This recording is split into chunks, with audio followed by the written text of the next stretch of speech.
It was supposed to be a shortcut. Marcus had been driving all day, the jungle road twisting endlessly, the GPS voice calm and confident. Turn left in 200 meters. Continue straight. He trusted it. Why wouldn't he? But the jungle has its own directions. And sometimes technology leads you exactly where the jungle wants you to go. The sun had already dipped below the trees when Marcus first saw it.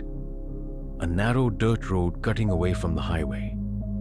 The GPS insisted, "This is the fastest route." He turned. The path grew rougher, swallowed by vines and roots, but the blue arrow on the screen never faltered. He drove slowly, headlights bouncing against twisted trunks. Then, after 20 minutes, the road ended.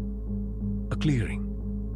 A single wooden post stood crooked in the center, covered in moss. On it, someone had carved a name. Marcus's own name. He laughed nervously, shook his head, reversed the car, and returned to the highway. But 10 minutes later, the GPS said it again. Turn left. The same dirt road. He hesitated. Maybe the system glitched. Maybe it rerouted. Against his better judgment, he followed again. The path was identical. The bumps, the shadows, the way the trees leaned in. And again, he reached the clearing, the crooked signpost, his name carved deeper this time, fresh wood exposed as if it had just been scratched. He swallowed hard. Number impossible. He turned back again, but the third time he didn't need the GPS. The car led itself, and once more, the dead end waited. Night had fallen. The jungle pressed against the car windows, every tree a black figure. Marcus parked, stepping out into the humid air, his flashlight cut across the clearing. The signpost was closer than before, and this time, it wasn't empty. A shadow stood beside it, tall, still, its head tilted as if watching him. Marcus blinked, and it was gone. The clearing was empty again. But when he got back into the car, the passenger seat was wet. Like someone had been sitting there. He tried everything. Shutting off the GPS, turning off the car, even walking on foot. But no matter what he did, every trail led back to the same place. The same dirt road, the same signpost, and each time, his name looked different.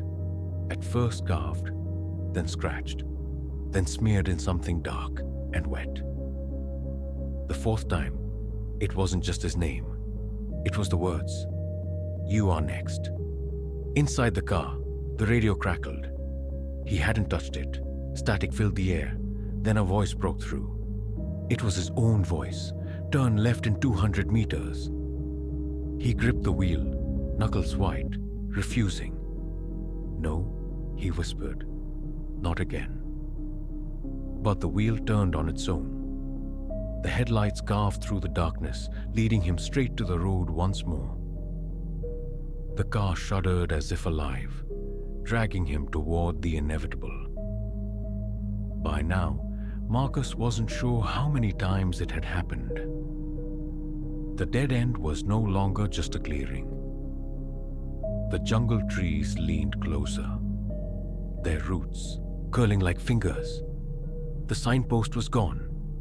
In its place stood a door with no frame, no walls, just a door standing in the dirt, and carved into it were the words, "Go through."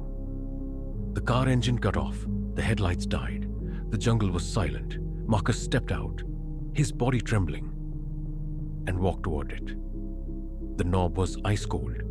He turned it, and when the door creaked open, the road was waiting on the other side. The same dirt path, the same endless jungle, the same clearing in the distance. But this time, when he looked at the signpost, it no longer had his name. It had yours.